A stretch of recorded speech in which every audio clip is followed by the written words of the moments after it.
Donc maintenant que j'ai ouvert un peu la parenthèse sur la structure que vous aurez pu utiliser pour la table paiement, on va venir continuer notre application et aujourd'hui ce que nous allons faire, c'est que nous allons vouloir venir ici lister les paiements. Donc c'est parti pour la liste des paiements. Donc ici on va aller au niveau de notre projet et là cette fois ça sera dans le fichier les voyeurs liste paiement, liste paiement.blade.php et ici on a mis un de la paiement as item. Et là, on avait commenté ici tout le TR. Donc ici, ce que je vais faire, c'est que je vais décommenter ici tout le TR que j'avais commenté. Et ici, je vais dire que je vais décommenter ça aussi. Et là, il va avoir un problème lorsque la page va charger parce il voudra avoir accès à des propriétés qui ne lui sont pas encore définies. Ok, donc ici, on va se rendre dans le dossier app http liveWire et on va ouvrir le fichier liste paiement. Ensuite, là, avant d'envoyer cette donnée à la vue, on va juste ici faire un dd de $payment pour couper le code ici et qu'il puisse nous afficher cet écran noir là.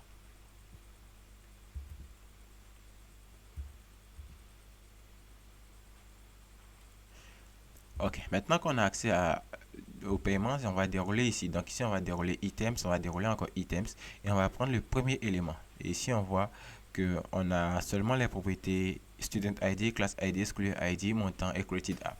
Et ce que nous souhaitons faire, c'est que nous souhaitons établir des relations entre cette table paiement et les différentes clés étrangères qui ont été définies ici. Donc c'est parti, on va se rendre dans le modèle paiement. Et comme d'habitude, ici je dis que c'est parce qu'on utilise LiveWire. Donc ici on n'a pas oublié de faire ici un protected de la gadget qui sera égal à un tableau vide. Ensuite ici, il va falloir qu'on définisse ici des relations. Donc ici un paiement. Un paiement appartient ici à une classe, un paiement appartient à un élève, un paiement appartient à l'année scolaire. Donc ici on peut ici faire un public function student. Et puis on peut faire ici un return this et ici on pourra faire ici belongs to et ici on appellera ici le modèle student. Donc là ici on lui fait comprendre qu'un paiement appartient à un élève parce qu'un paiement avec son ID ne peut pas appartenir à plusieurs élèves parce qu'à chaque fois on voit que le ID du paiement est incrémenté. Donc juste ici en passant ici l'élève comme une fonction comme ce qu'on avait fait dans les fois précédentes, on définit ici une relation entre la table paiement et la table élève. Ensuite ici si je vais consommer ici cette relation, ici lorsque je fais ici un paiement 2.2.paginate, je peux ici faire ici un with. Et ici pour me préparer, ici je vais enchaîner sur la méthode paginate. Je vais ici lui dire qu'il va faire une relation avec student. Donc là, je vais rafraîchir ça et je vais venir ici rafraîchir mon Dumpendai. Cette fois, je vais dérouler item, ensuite items. Ensuite, je vais prendre le premier élément. Et au niveau des relations, vous allez voir que je vais avoir un array. Et si je déroule ici student, j'ai un élément qui correspond à student qui permet de récupérer les informations de l'élève. Donc là, ici, c'est bon. Ensuite, ce qu'il faut faire encore, c'est qu'il faut définir une autre relation ici pour la classe. Donc là, on va dupliquer ça. Et ici, plutôt que d'appeler ça student, on va appeler ça classe. Et ici, ça sera classe 2.2.classe. Et le procédé est à peu près identique à ce que nous avons fait ici lors de attribution. Donc, on aurait pu copier tout ça simplement et aller le coller dans le paiement. Mais j'ai voulu le refaire pour que vous puissiez l'utiliser comme une petite révision. Donc ici, encore au niveau des listes paiement, on va juste enlever ça. Et ici, on va venir lui ajouter la seconde relation qui s'appelle ici classe. Ensuite, si on rafraîchit, c'est qu'on maintenant revient ici et qu'on déroule ici items et qu'on déroule ici le premier. Ici, au niveau des relations, vous allez voir qu'on va avoir deux éléments. Et si on déroule les relations, vous allez voir qu'on a une relation qui concerne la table student et une seconde relation qui concerne la table classe. Donc, ce que je vais faire, c'est que je vais retirer ici ce Dumpendai là et laisser ma vue se charger pour voir quel message d'erreur j'ai.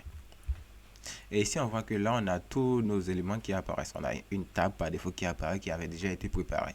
Là, on a l'ID, on a le matricule, on a le nom, le prénom, la classe. Et ce qu'il faut faire encore, c'est d'ajouter un nouveau champ qui sera le montant qui a été payé.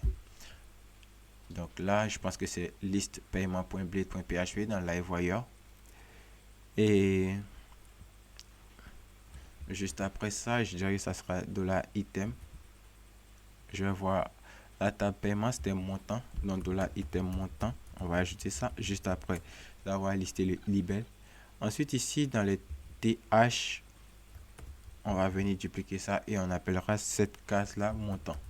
Et je pense que Tailwind CSS va me bousiller un peu mon interface, mais là c'est bon. Là ici on récupère les derniers paiements et là on voit que on a un paiement de John qui est de 200, un paiement de John qui est de 500, un paiement de John qui est ça. Et ici ce qu'on peut faire ici, c'est que plutôt que d'afficher ici le ID, on peut ici afficher la date. Et ici ça sera ici item created at. Là comme ça on aura ici la date des paiements et c'est created avec un tiré du 8 avec le at. Et ici on aura la date de paiement, le matricule de l'élève, le nom et le prénom de l'élève, la classe que fait l'élève actuellement, et ici on aura le montant. Ensuite là, lorsqu'on fait ici un paiement, ce que je voulais dire, c'est que lorsqu'on fait ici un paiement, c'est qu'on est sûr que l'élève a bel et bien effectué le paiement, parce qu'il va falloir faire ici des vérifications.